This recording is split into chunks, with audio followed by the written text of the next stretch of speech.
Oke, assalamualaikum warahmatullahi wabarakatuh.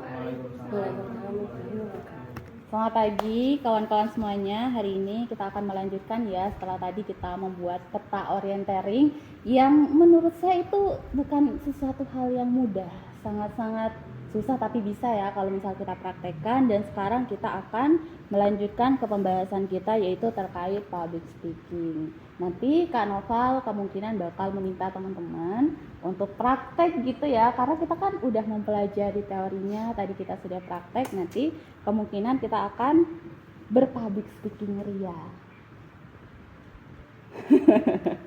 Jadi di sini kita akan melanjutkan ke pembahasan terkait public speaking. Pernah nggak sih teman-teman merasa bahwasanya public speaking itu merupakan sesuatu hal yang sangat-sangat susah?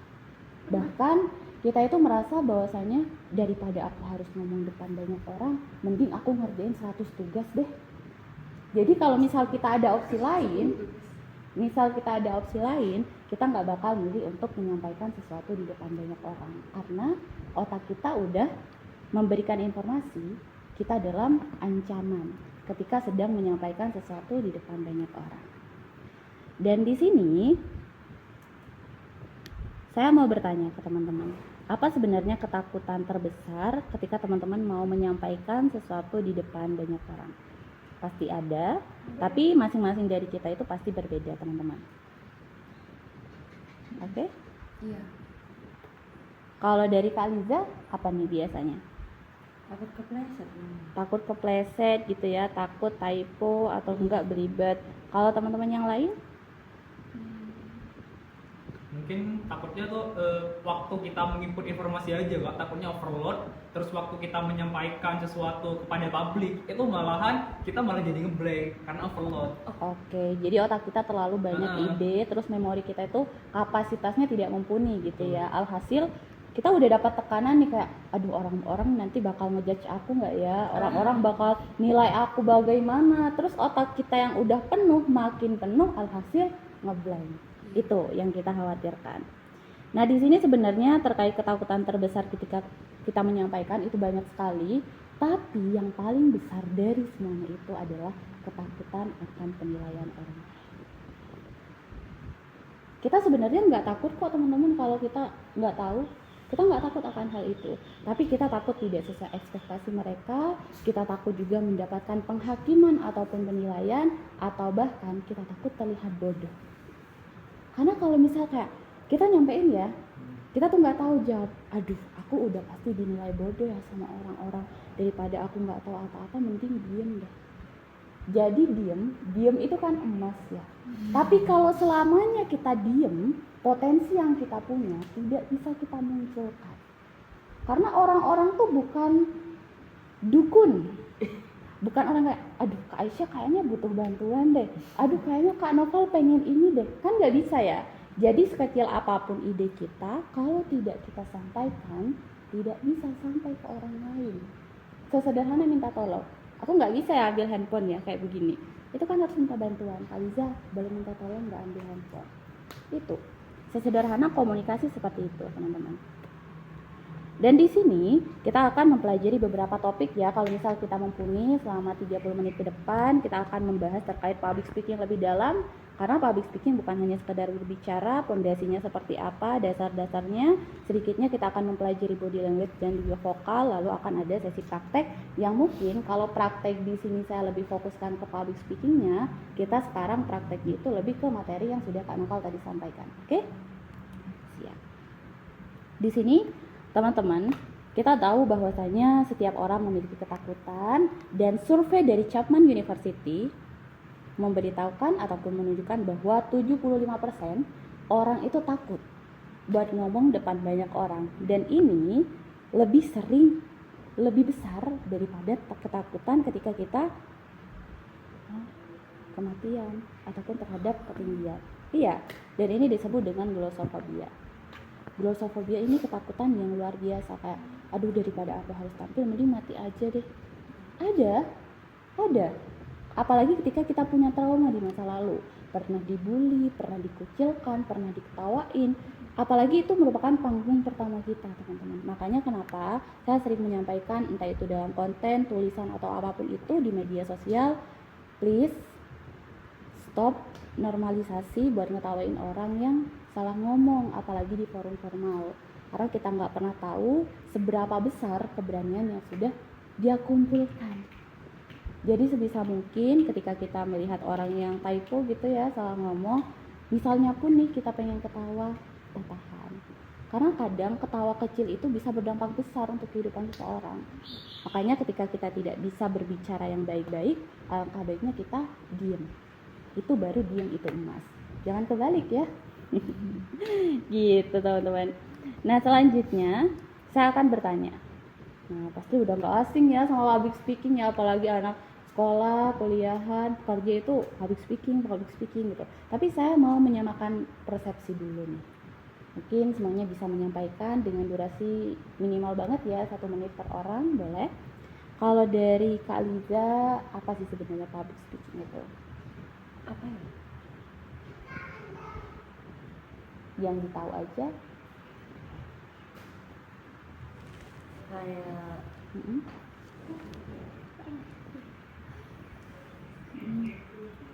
Waalaikumsalam. presentasi. Oke, presentasi. Terus kalau dari Kak Kak Dea?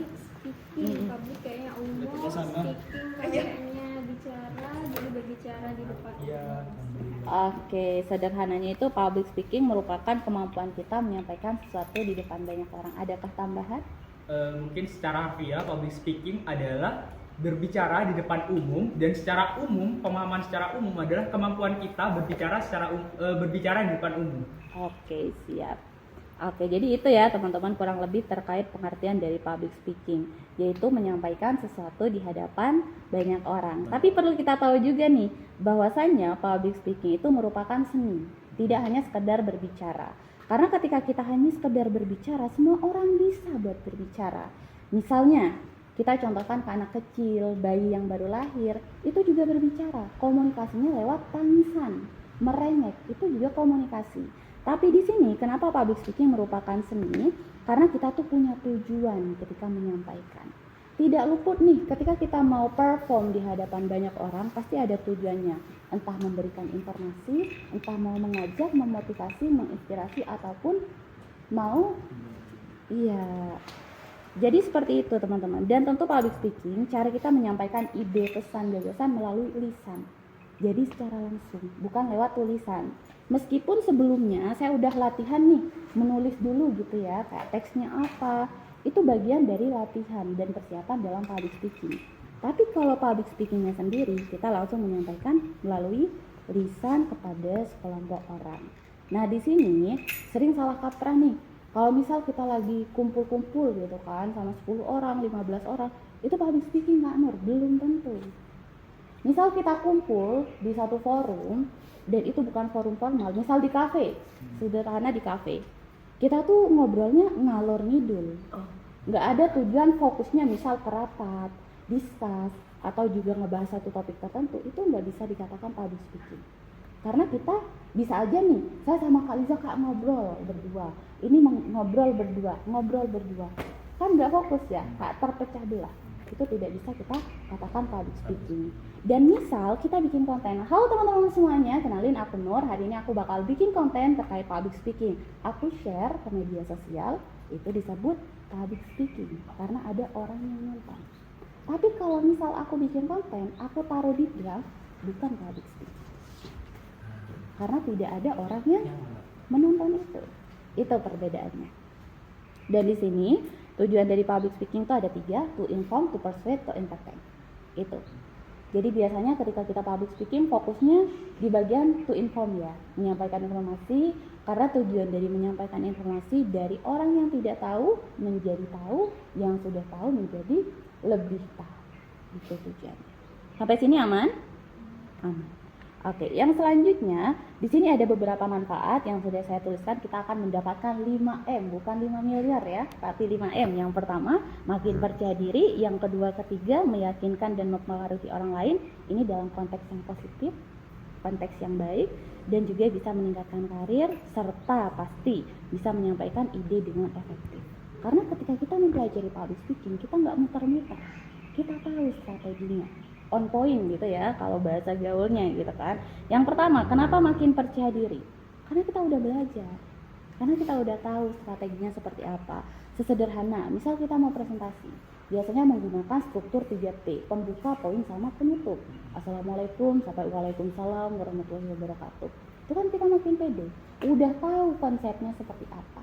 Tapi ketika kita nggak tahu, jangankan buat pede, maju aja udah syukur gitu kan. Itu yang pertama. Terus yang kedua dan yang ketiga, bisa meyakinkan dan mempengaruhi orang lain, baik dari ide, jualan, entah jasa ataupun produk. Ini penting sekali.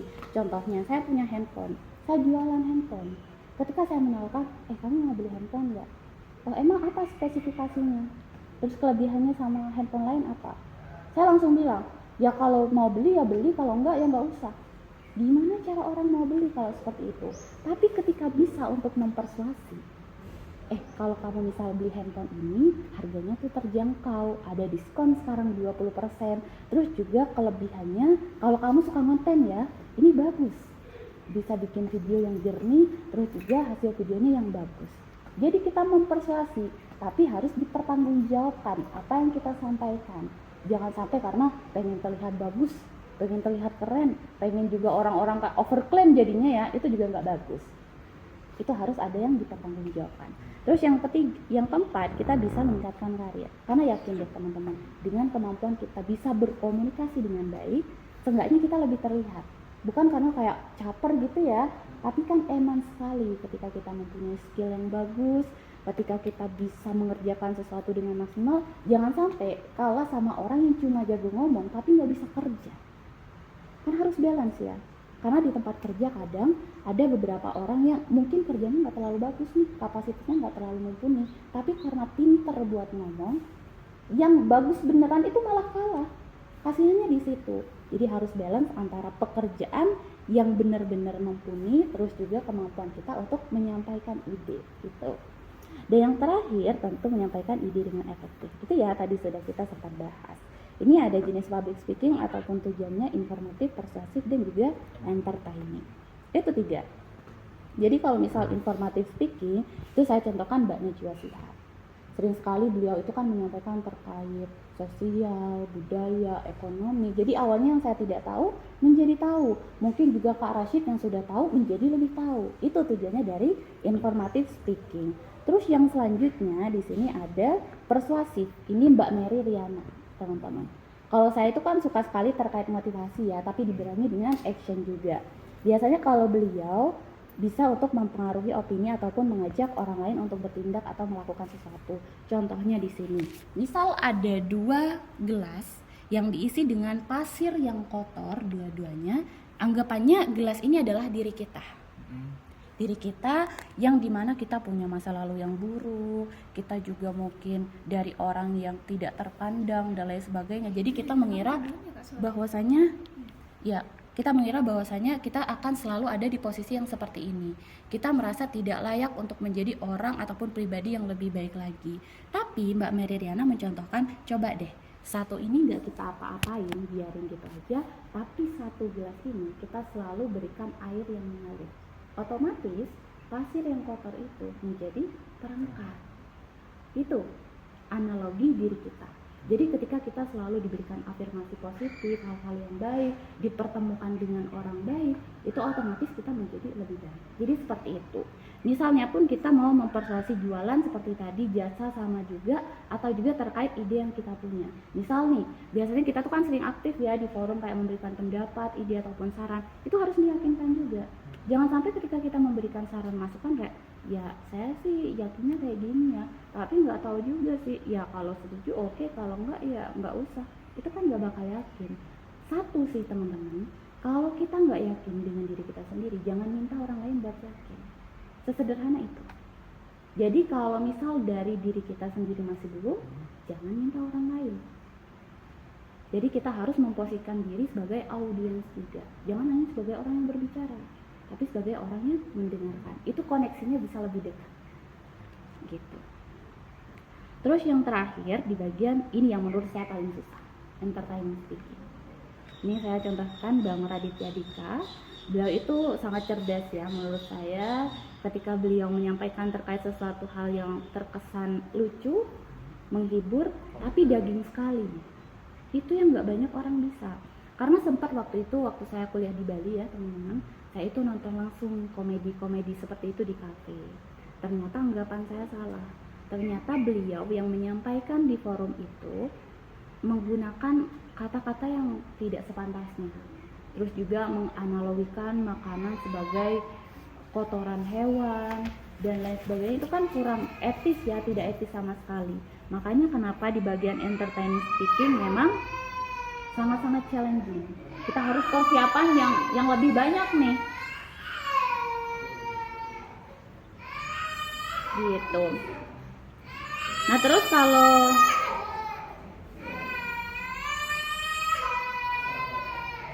oke, bisa kita lanjut ya. Oke, untuk entertaining speaking itu memang agak susah, tapi tidak harus kita menjadi komedian gitu ya. Bisa semuanya kita ikut sertakan, entah itu informatif, persuasif, sama entertaining. Contoh entertaining speaking ketika kita menyampaikan sesuatu yang sangat informatif itu biasanya menggunakan ice breaking, teman-teman. Intinya mencairkan suasana. Jadi ketika Kak Novel ya nanti menjadi narasumber di acara besar dengan durasi 4-5 jam, mohon maaf jangan 4-5 jam tuh dikasih gini terus ya, aduh otomatis audiens kayak kapan beresnya gitu. Jadi sesekali bisa diberikan pertanyaan ringan, kuis-kuis ataupun ice breaking. Pantun juga termasuk. Tapi kan kayak kita tuh mikir awal-awal garing gak ya kalau kayak gini. Itu perlu pembiasaan juga. Gitu terkait tujuan dari public speaking. Saya sampai jam 40 seperti ini. Oke, ini ada fakta dan juga mitos public speaking teman-teman yang harus kita tahu, bahwasanya ketika kita merasa oh orang yang jago public speaking kan orang ekstrovert ya, orang introvert nggak bisa public speaking. Nah, itu mitos. Karena jujur waktu SMP teman-teman, saya kan orangnya ekstrovert ya. Saya mikir, aduh public speaking mah gampang gitu kan, cuma sekedar ngomong doang. Terus teman saya yang introvert yang jarang sekali ngobrol, terus juga sering menyimak, beliau itu sangat lancar ketika menyampaikan. Dan saya sebagai orang ekstrovert pasti tekanan banget ya, karena ekspektasi orang-orang kayak, ih kamu kan udah pandai ngobrol, masa iya public speaking nggak bisa. Dari situ saya nggak keluar, suara saya nggak keluar. Sampai waktu itu saya berharap dan saya berdoa, ya Allah apakah saya harus menjadi orang introvert dulu nih baru bisa lancar public speaking. Namun ternyata setelah saya belajar public speaking kurang lebih 5 tahun teman-teman, saya menyadari bahwasanya public speaking bukan dari kepribadian, tapi dari konsistensi ketika kita latihan. Karena sebenarnya introvert itu memiliki poin plus yang kadang tidak dimiliki orang extrovert. Kalau sekarang saya sudah mulai memiliki ya, karena menjadi pembicara itu tidak hanya sekedar berbicara, tapi harus mendengar. Kalau dulu saya memang orangnya sering merocos. Kayak kalau misal ada, iya aku tuh juga paham tuh kayak gini. Tapi kalau orang introvert itu kan mencerna, dipikirkan dulu baru menyampaikan. Itu kelebihannya. Makanya kenapa orang introvert seperti Steve Jobs, Raditya Dika juga introvert. Bagus cara penyampaiannya karena yang pertama active listening, yang kedua mencerna terlebih dahulu. Ketika kita deg-degan, itu artinya kita peduli. Bayangin kalau misal Kak Dea mau perform di hadapan murid, wali murid atau guru atau siapapun itu, terus Kak Dea tidak merasa deg-degan sama sekali. Itu ada dua kemungkinan. Yang pertama emang udah terbiasa, dan kedua itu mengentengkan atau menyepelekan. Karena tidak terluput, meskipun saya sudah sekarang udah 6 tahun ya belajar public speaking, mau ketemu sama orang yang baru pun itu kadang deg-degan, mau menyampaikan tetap deg-degan itu ada. Tapi yang membedakan adalah saya sekarang sudah tahu cara mengatasinya. Dibanding saya 5 tahun lalu ya, meskipun sama-sama deg-degan, tapi sekarang saya penyampaiannya sudah lebih tenang. Karena jam terbang, itu sangat penting. Nah itu terkait mitos dan juga fakta. Jadi buat teman-teman yang merasa kayak, aduh kayaknya aku introvert deh, kamu nggak bisa public speaking, itu alasan. Nggak ada orang yang bilang, oh kamu introvert, kamu nggak cocok public speaking, kamu extrovert, kamu wajib tahu public speaking. Enggak, semua orang punya kesempatan yang sama, asalkan yang pertama kita perbaiki dari mindsetnya dulu. Setelah itu, ketika kita tahu mindsetnya yang benar seperti apa, pelan-pelan, karena semua itu dari mindset. Saya ngajar di kelas public speaking, itu kebanyakan bukan karena mereka nggak tahu Kak, bukan karena mereka nggak punya struktur, tapi karena mindsetnya belum benar. Kak, mereka mikir, aduh nanti bakal dijudge, aduh nanti bakal gagal duluan. gitu. Mindset sepenting itu untuk kita bisa sukses menyampaikan sesuatu di depan banyak orang. Kadang saya juga berpikir kayak ada orang yang lebih jago dari kita. Kadang kita merasa minder ya. Aduh, nanti gimana ya kalau aku dinilai kurang kompeten, dinilai gini gitu. Tapi kalau sekarang ketika aku disuruh untuk menyampaikan, baik itu ada dosen, dekan atau siapapun itu orang-orang yang kita hormati gitu ya, aku selalu bilang ke diriku sendiri bahwasanya ketika kamu disuruh Nur, artinya panggung itu punya kamu. Jadi kuasai panggung itu. Kalau misal kamu ada sesuatu hal yang tidak tahu, gak usah sok tahu, belajar dari orang-orang yang sudah hadir. Dari situ mindset kita berubah, kita semakin grow. Percaya deh teman-teman, mindset powerful itu. Dan tentu ngomongin terkait kepercayaan diri, kita bisa aja percaya diri dari pujian ataupun validasi orang ya. Misal nih Kak Noval perform, terus kayak ada orang bilang, ih bagus banget tadi penyampaianmu, aku suka gitu. Bisa jadi kita pede Kak. Tapi ketika kita nggak dapat pujian ataupun validasi dari orang, bisa jadi kita ngedown. Apalagi kita kayak udah mempersiapkan, tujuannya berbeda. Aku mau persiapan dengan bagus deh biar nanti banyak yang muji aku. Itu beda sekali Kak. Karena kita beda fokus, beda output, beda hasil. Karena kenapa? Ketika kita di awal-awal sudah memberikan ke diri kita sendiri, aku mau mempersiapkan dengan baik biar orang-orang itu bisa paham dengan apa yang aku sampaikan, itu akan lebih legowo kita bawaannya. Jadi tidak terlalu tekanan. Ternyata boleh. Boleh dong. Silakan Kak, bisa dicatat. Oke? Oke, siap. Jadi seperti itu. Nah, di sini ada beberapa tips percaya diri saat kita mau public speaking. Kita fokus di public speaking ya, teman-teman, karena kepercayaan diri itu sangat general, sangat banyak sekali. Jadi yang pertama, ketika kita tahu bahwasanya public speaking harus dimulai dari dalam diri kita, ini ada beberapa nih tips agar kita lebih terlihat percaya diri lagi ketika menyampaikan. Yang pertama, harus mengenali audiens kita. Kenapa penting Kak Nur mengenali audiens? Yang pertama, kita bisa menyesuaikan bahasa, jokes yang kita gunakan atau enggak, contoh-contoh yang relevan. Karena ketika kita berbicara pada Gen Z, kita berbicara kepada Gen Alpha, itu berbeda dengan kita berbicara dengan Gen milenial. Tidak bisa kita pukul rata.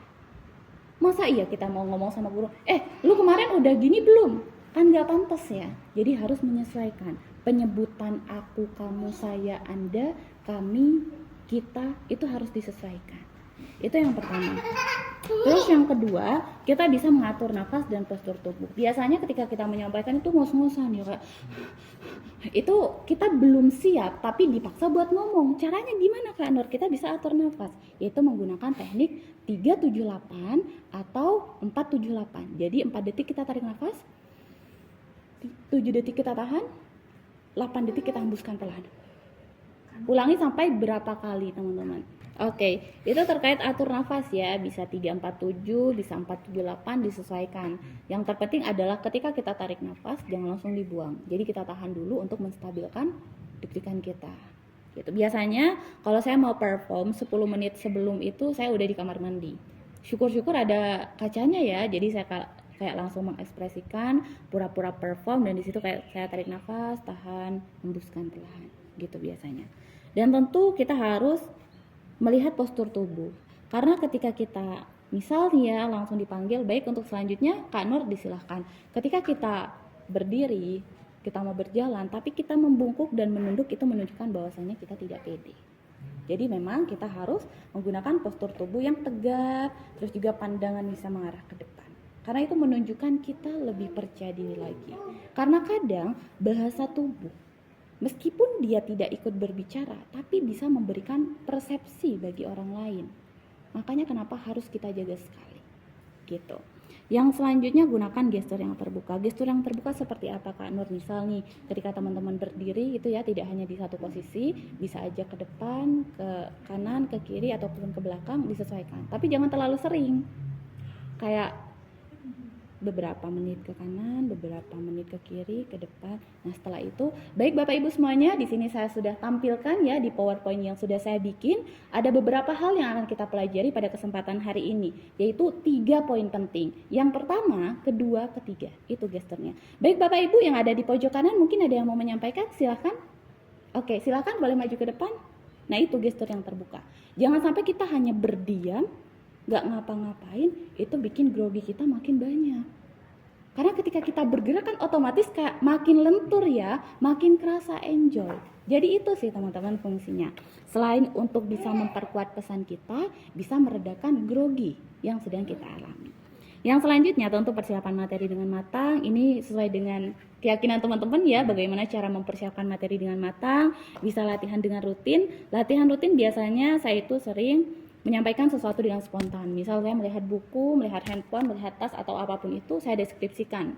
Kalau udah terbiasa 1 menit, saya ceritakan storytelling sekitar 5 menit. Jadi itu bentuk pembiasaan latihan saya. Tapi kalau misal memang ada topik yang harus saya sampaikan, saya pahami topik itu. Jadi disesuaikan lagi, tapi untuk latihannya nanti jangan dicermin sering-sering ya, karena itu kurang efektif. Nanti bisa di-record. Karena ketika kita dicermin kadang kita melihat ekspresi kita, tapi kita masih bingung pesan kita bagaimana. Terus kita nanti belum mikirin apa kata orang. Masih banyak hal yang kita pikirkan.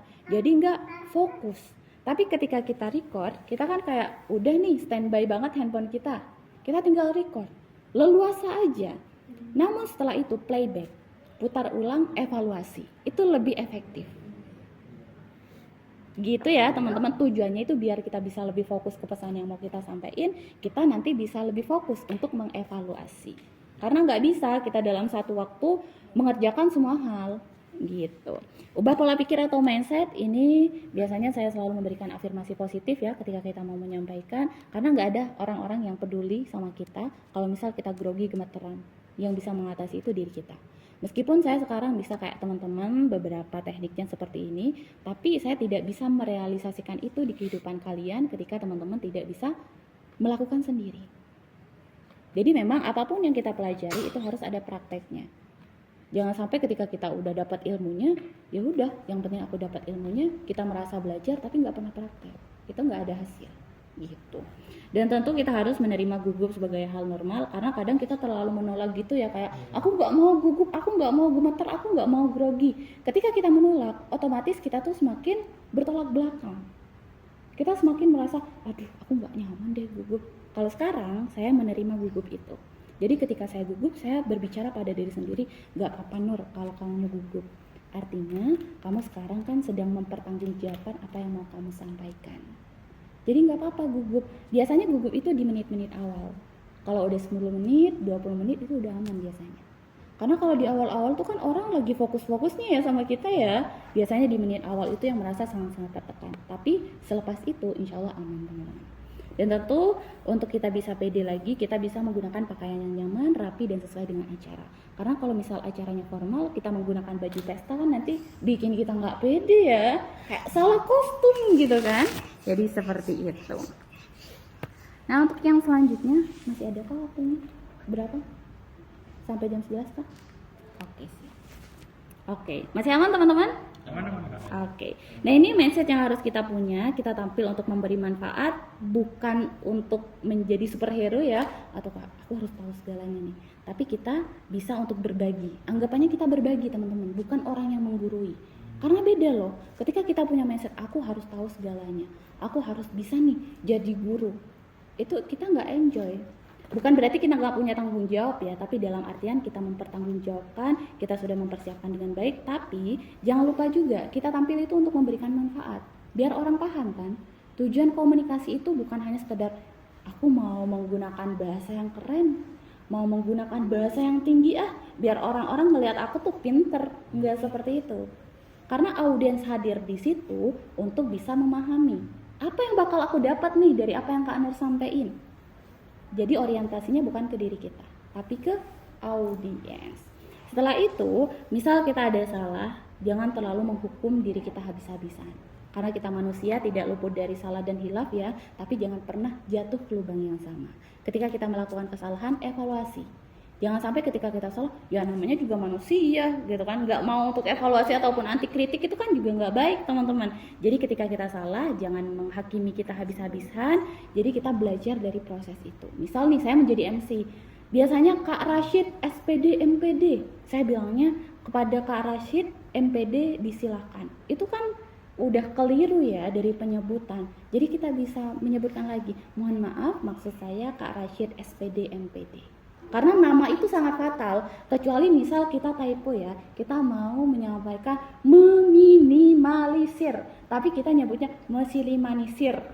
Itu kan kayak apa maksudnya ya? Kalau misal audiens kayak bertanya-tanya, maksud saya teman-teman meminimalisir. Jangan menggunakan tempo yang cepat, karena kemungkinan untuk belibet lagi bakal lebih banyak. Meminimalisir itu kan sampai 3 kali diulang kan audiens, aduh gagal fokus ya gitu. Terus yang selanjutnya kita seorang pembelajar ya, setelah saya mengajar public speaking, terus juga disuruh untuk menjadi narasumber, setiap saya bertemu dengan orang, saya selalu belajar teman-teman. Karena kita tahu bahwasanya di atas langit ada langit gitu ya. Ketika saya tidak tahu, ketika saya diberikan pertanyaan yang mungkin saya tidak bisa menjawabnya, saya jujur. Mohon maaf teman-teman untuk pertanyaan yang sudah disampaikan, saya tidak memiliki jawaban yang cukup kuat. Namun saya butuh waktu untuk memikirkan biar jawaban saya itu lebih bisa dipertanggungjawabkan gitu. Jadi nggak apa-apa kok, nggak harus semuanya bisa kita jawab. Tapi kalau misal seenggaknya kita punya pengetahuan yang bisa kita sampaikan, boleh-boleh aja. Improve gitu ya namanya. Dan tentu di sini kita harus terus berlatih ya, karena kalau misal kita menyampaikan ilmu kan harus digali lebih dalam lagi, bukan dilebarin tapi diperdalam gitu. Itu yang terpenting adalah kita tampil untuk terhubung, bukan untuk mendapatkan pujian, karena beda fokus nanti beda hasilnya teman-teman. Itu yang sangat penting. Dan di sini ada 3P dasar public speaking, ada preparation, practice, dan juga performance. Yang pertama banget udah pasti persiapan ya. Kita bisa riset topiknya dulu, kita bisa mengenali siapa audiens kita, bisa menyusun alur bicara. Yang paling mudah kita gunakan untuk alur bicaranya yaitu pembuka, poin, sama penutup ya. Itu yang biasanya sering digunakan.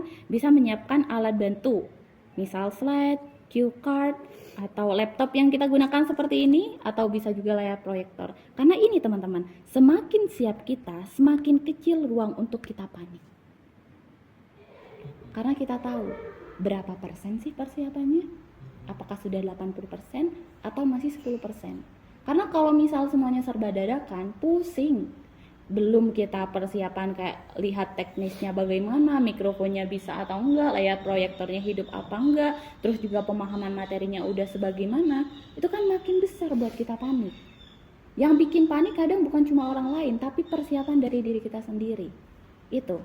Terus yang kedua ada praktis latihan. Bisa latihan di depan cermin, tapi sesekali aja. Kalau misal kita kayak nggak punya waktu banget nih ya, udah mau perform kan nggak punya waktu nih untuk record. Nanti bisa di depan cermin seperti kayak tarik nafas, terus juga pura-pura latihan, bisa seperti itu. Tapi nanti rekam suara, karena kadang kita tuh kalau belum terbiasa, kita malu dengerin suara kita sendiri. Saya pun dulu seperti itu, kayak geli banget ya dengerin suara sendiri, kok kayak beda gitu. Makanya kenapa latihan untuk rekam suara ataupun video itu sangat penting, untuk biar membiasakan telinga kita mendengarkan suara kita sendiri, biar nggak shock.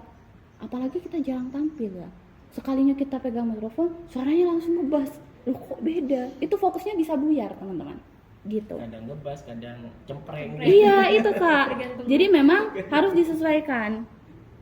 Dan kalau bisa, kalau saya pribadi ya, kalau misal diberikan waktu untuk survei tempatnya dulu, bisa datang dulu. Biasanya saya hadir 1 hari sebelum acara dimulai, biar saya bisa cek mikrofonnya seperti apa, cek-ceknya bagaimana, dan seolah-olah saya sudah menguasai panggung. Itu bisa meningkatkan kepercayaan diri saya 1000% lagi. Kalau dari saya, serius itu sangat-sangat berpengaruh. Dan tentu di sini untuk performance, jangan sampai kita lupa dengan hal ini, senyum dan juga eye contact. Karena ini adalah penghubung kita biar makin terkoneksi sama orang lain. Ketika kita menyampaikan sesuatu misal sapaan gitu ya di awal-awal, tapi kita tidak menggunakan senyum, tidak ramah kepada audiens, itu bakal audiens kayak kenapa ya narasumbernya ya, kenapa ya, itu dipertanyakan.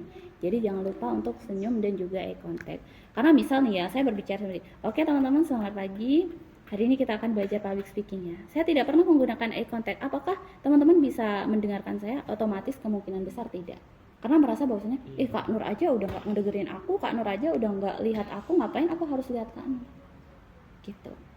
Ya kalau misal forum kecil seperti ini kita kan kayak bisa satu persatu ya. Tapi kalau forum besar bagaimana Kak Nur? Ada tekniknya, triangle teknik. Segitiga seperti ini. Jadi ketika saya menyampaikan bisa dari kiri dulu, tengah juga kanan. Kalau kiri 5 detik aja, jangan sampai 1 menit atau 5 menit ya, nanti kayak dikira apa dia suka ya sama aku ya. Nah gitu, jadi 5 detik aja udah cukup. Kayak misal, assalamualaikum warahmatullahi wabarakatuh, selamat pagi rekan-rekan semuanya. Hari ini kita bisa bertemu kembali ya di acara yang luar biasa ini. Nah di sini teman-teman dari mana aja nih, jadi kita menyapu pandangan, boleh dari kiri dulu ke tengah, dari tengah ke kanan, atau sebaliknya boleh. Yang terpenting jangan cuma di tengah, kayak aku udah nyaman nih di tengah, lihat tengah aja, karena merasa diabaikan kanan dan juga kiri gitu. Triangle teknik ya teman-teman. 3-5 detik udah cukup, yang penting sapu pandangan. Kalau misal Kak Nur, saya tuh melihat orang itu, melihat mata orang deg-degan ya, gimana, ada caranya nggak? Biasanya itu kita bisa melihat di bagian jidat atau enggak di bagian sini ya, ubun-ubun. Tapi kalau misal memang benar-benar nggak bisa banget ya, bisa kok kita melihat tembok. Tapi jangan lihat tembok terus ya, sembari kita latihan, sembari kita memperbanyak jam terbang, biasakan untuk melihat ke audiensnya. Biasanya kalau saya belum terbiasa ngelihat audiens yang saya nggak kenal, biasanya saya melihat teman saya dulu, yang bikin saya merasa nyaman. Baru setelah itu kita makin terbiasa. Nggak mudah memang teman-teman, tapi bisa kok insya Allah gitu. Setelah itu kita bisa atur nafas ya, seperti tadi, bicara dengan jelas dan juga tenang, karena ini faktor penentu kita bisa menyampaikan sesuatu dengan baik. Karena ketika kita terburu-buru, audiens juga bingung, apa nih maksudnya, nggak paham gitu kan. Dan tentu yang terakhir, jangan lupa nikmati momen dan fokus pada audiens, karena kadang kita itu sering menyalahartikan ya, audiens itu adalah musuh kita yang selalu akan memberikan komentar buruk terhadap kita, makanya kita kayak benci banget ya kalau ketemu sama orang banyak gitu. Jadi di sini setelah saya pelajari public speaking, audiens itu sebenarnya sangat support. Ketika kita salah ngomong, kadang mereka tuh nggak langsung ngejudge, kayak beri support gitu, kayak bisa kok, bisa. Tapi kadang kita terlalu cenderung ke orang-orang yang memberikan ekspresi kurang enak. Misal ya ada 100 orang, 2 orang terlihat kayak apaan sih, apa yang dibahas gitu ya, kayak muka-muka julid gitu kan. Tapi kita lupa kalau misal ada 98 orang lagi yang antusias banget buat dengerin kita. Otak kita tuh udah cenderung ke hal-hal yang bikin kita iya seperti itu. Jadi misal nih teman-teman perform nanti ya, ada orang yang misal ada ekspresinya kurang baik ataupun gimana, belum tentu itu tidak suka ke penyampaian kita. Bisa jadi mereka punya banyak tugas, deadline-nya udah numpuk, atau enggak dikejar-kejar sama bos, otomatis kan kayak udah bingung gitu ya. Jadi mungkin kita bisa berpikir lebih positif lagi, karena ketika kita terlalu memikirkan, itu bisa bikin fokus kita buyar. Kak, sebentar ya, aku izin. Boleh. Oke, jadi dalam 3V komunikasi itu, kalau dari apa yang Mehrabian sampaikan, itu ada 3V, ada verbal, vokal, dan juga visual. Jadi di sini untuk verbalnya 7%, untuk di bagian vokal 38%, dan visual bahasa tubuh itu 55%. Sepenting itu bahasa tubuh. Karena kadang tanpa kita bicara, kayak ketika kita mendengarkan seseorang menyampaikan, kita mengangguk, oh, paham ya. Kalau misalnya enggak deh, berarti kan dia menunjukkan bahwa tidak setuju. Misal juga sesederhana, kita ketemu sama orang, ada 2 orang nih. Ketika kita ketemu sama orang lain, biasanya kita tuh kan tipe-tipe orang yang nggak enak ya kalau misalnya nggak senyum ya, kita memberikan senyum gitu. Tapi yang satu orang nih memberikan satu senyum yang ramah, tapi satu orang lagi kayak apaan sih, sok kenal, sok dekat. Otomatis kalau kita diminta untuk memilih teman kita pertama kali, pasti kita milih teman kita yang senyum, iya kan? Karena sepenting itu senyum, dan juga memberikan first impression yang baik. Karena tidak terluput, ketika kita menyampaikan sesuatu di depan banyak orang, itu audiens pasti berpikir, kan narasumber ya, orang yang menyampaikan itu menjadi spotlight effect, orang yang diperhatikan sama orang lain. Jadi ketika kita menggunakan visual ataupun bahasa tubuh yang kurang mengenakan, misalnya ya, kita seperti ini, Asik. sombong, terlihat sombong, atau enggak kayak begini ya, apa sih maksudnya gitu. Atau enggak kita memasukkan ke dalam kantong, itu menunjukkan bahwa kita arogan, tidak bisa diajak untuk diskusi. Jadi sepenting itu teman-teman bahasa tubuh.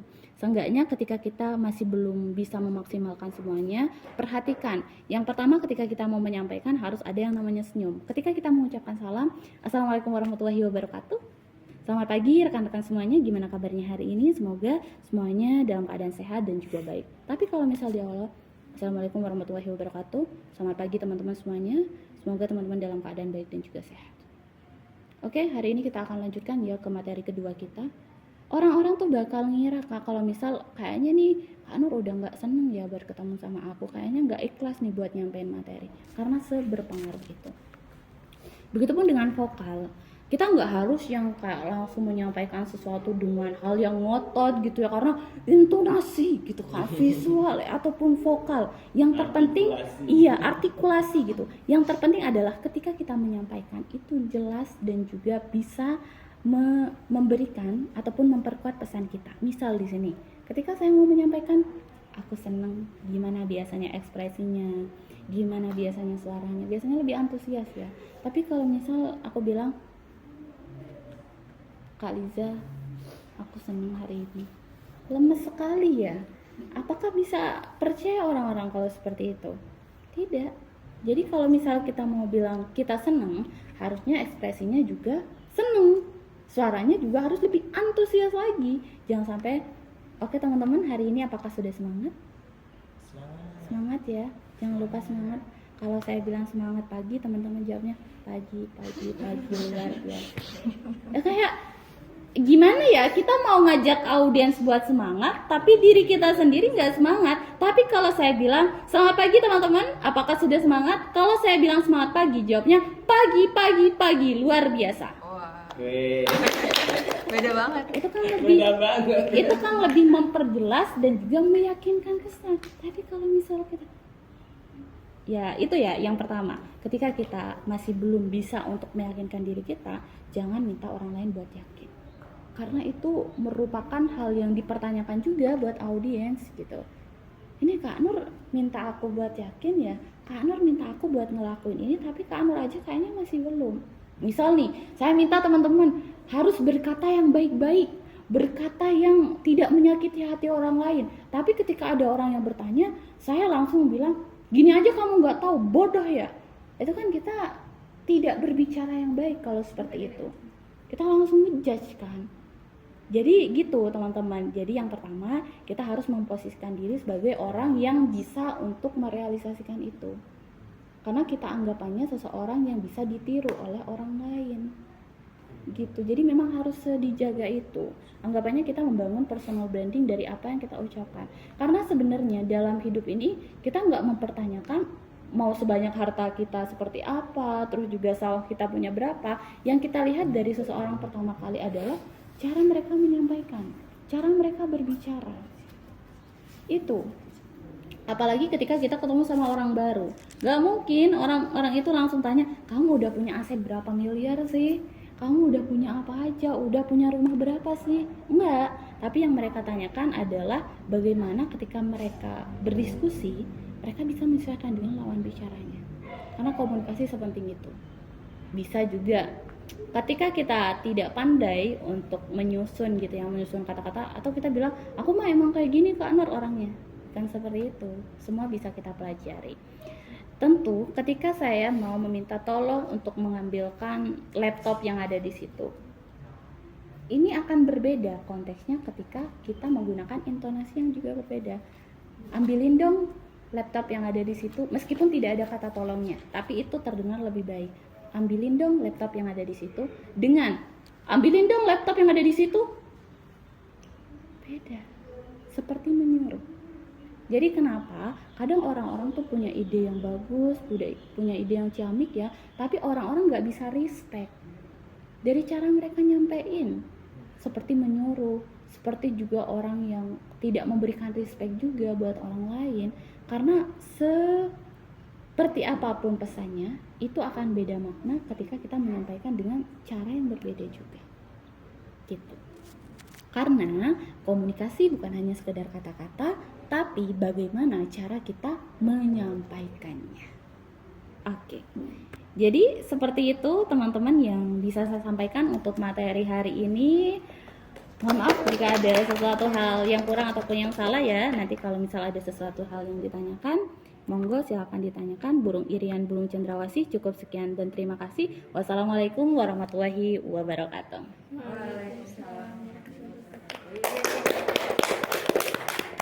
Bismillahirrahmanirrahim. Assalamualaikum warahmatullahi wabarakatuh. Waalaikumsalam warahmatullahi wabarakatuh.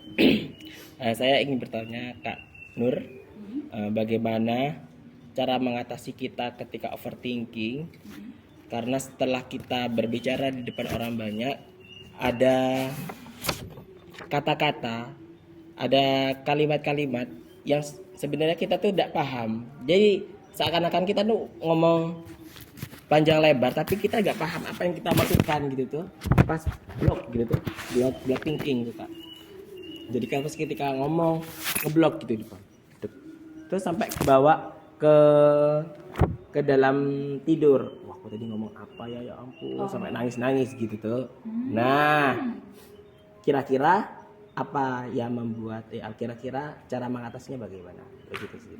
Oke, misal sesederhana itu pertanyaan mungkin ya. Mm-mm. Misal kita menyampaikan pertanyaan gitu kan, terus kita merasa kayak oh seharusnya aku nggak tanya ini tadi ya, seharusnya aku nggak ngomong kayak gini Iya, gitu iya, ya, iya. sampai kepikiran banget, sampai bahkan nangis. Bahkan Mungkin sampai nangis ya. Oke, jadi sebenarnya Oke, jadi kalau misal hal seperti itu biasanya kalau saya pun gitu ya, biasanya sering mengalami seperti itu. Misal ketika saya menyampaikan, aku benar nggak yang ngomong kayak gini? Aku salah nggak ya kalau tadi menyampaikan seperti ini gitu. Tapi setelah saya mempelajari, saya menyampaikan, saya tahu gitu kayak karakter saya ketika menyampaikan seperti apa. Jadi overthinking itu mulai berkurang. Karena ketika saya selalu memikirkan, kayaknya nggak ada sesuatu hal yang nyakitin deh. Selagi kita nggak menyinggung gitu ya, selagi kita tidak benar-benar kayak langsung menodong seseorang itu seperti apa, rasanya aman gitu. Namun ketika kita menyampaikan hal yang bukan personal banget sih nggak apa-apa sih Kak menurutku, nggak harus yang dipikirkan terlalu dalam gitu ya. Misal kita mendengar cerita dari seseorang, terus kita kayak langsung menodong seseorang itu, Bapak tadi kan nyampein tentang topik ini ya, kalau dari Bapak itu kan kehidupan Bapak seperti ini. Nah kalau misal udah ke kehidupan tuh udah kayak terlalu dalam gitu loh, terlalu memang kalau misal itu terkait pekerjaan ataupun sesuatu yang sebelumnya udah di sharing ya nggak apa-apa.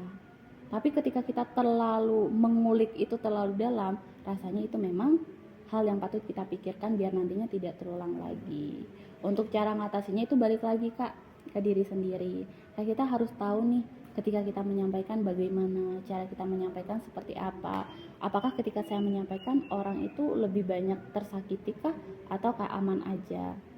Karena ketika kita sudah berbicara yang baik, terus juga tidak menyinggung ataupun menyakiti, tapi kita masih terlalu memikirkan itu, rasanya nanti akan menguras energi gitu loh Kak. Jadi memang harus penguasaan ke diri sendiri dulu. Kalau saya yang pertama, bukan bodo amat ya, tapi sekarang udah lebih tahu caranya, yaitu tidak terlalu memikirkan selagi itu bukan hal yang bener bersalah gitu kan, kriminal atau apapun itu. Terus yang kedua, saya selalu tekankan dalam diri saya, ketika saya nanti dikritik karena terlalu dalam menggerogoti ataupun mengulik hal tersebut, ya saya terima sebagai pembelajaran gitu sih Kak. Terima kasih Kak. Apakah sudah menjawab? Sudah.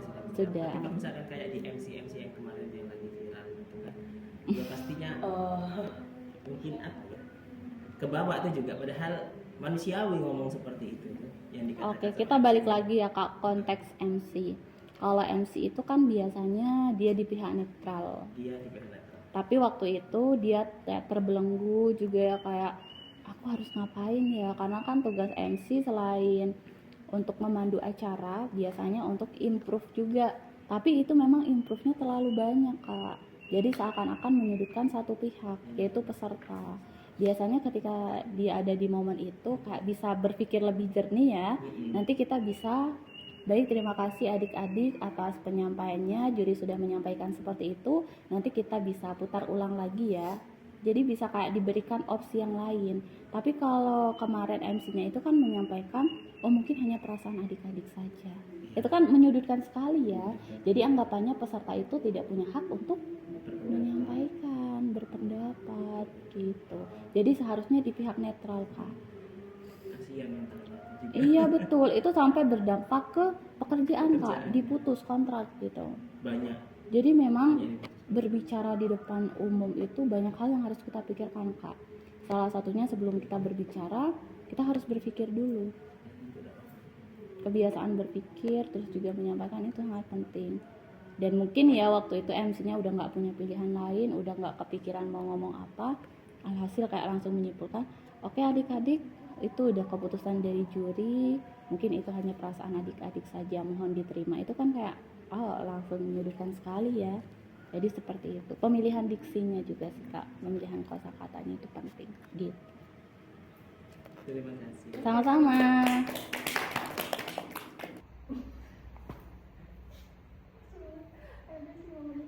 Ayo, boleh siapa? Aku deh. Iya.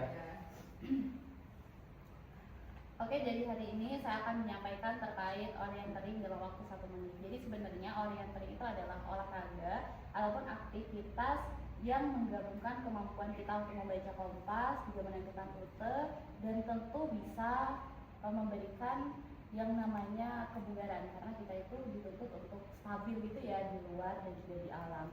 Dan tentu kalau misalnya kita ngomongin tentang orientering, biasanya peserta itu harus menentukan checkpoint atau control point secepat mungkin, dan ini biasanya digunakan ketika kita perlombaan juga teman-teman, dengan bantuan peta dan juga kompas. Biasanya kalau dulu ini kan orientering bukan olahraga yang dikenal sama semua orang karena dikhususkan ke militer dan juga mungkin pramuka gitu ya. Tapi kalau sekarang bisa menjadi olahraga internasional yang sering dilakukan, entah itu pada kegiatan alam, terus juga pendidikan di luar kelas, ataupun kita outbound ataupun survival gitu. Habis itu udah. Ternyata lo kemarin cepet ya? Iya. Oke, jadi sebenarnya orientering itu merupakan olahraga ataupun aktivitas di luar ruangan yang memfokuskan kemampuan kita untuk bisa membaca peta ataupun kompas dengan menentukan checkpoint sifat. Wah, keren. Aku Itu. kemudian aku tanya ya, Ini matanya bebas berarti. orientering Pengembangan. Whatever begitu. sudah. Oke. Kak Noval jelasin orientering berhubungan sama geografi. Kak Nur jelasinnya public speaking berhubungan sama linguistik. Aku yang tidak paham dua-duanya harus mengcombine kedua ini dalam satu kemasan.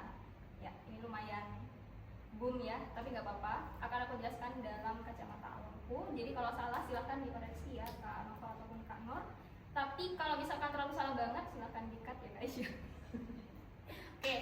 Jadi orientering seperti yang sudah Kak Nur bilang, dia sebenarnya pokoknya itu adalah bicara tentang navigasi ya, bukan larinya sebenarnya, tapi navigasinya. Benar ya, itu orientering. Tapi kalau di yang Kak Nova jelasin itu juga dikombin sama yang lari.